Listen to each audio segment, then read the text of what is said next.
குமார் சொல்லி வந்துருச்சா ஏன் அவனை பார்த்து ஹெல்ப் பண்ணிக்கலாம்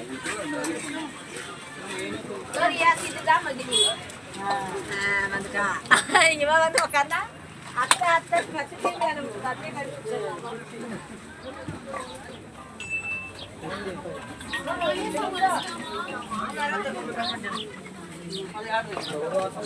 அதான் நேற்று கூட கூட்டம்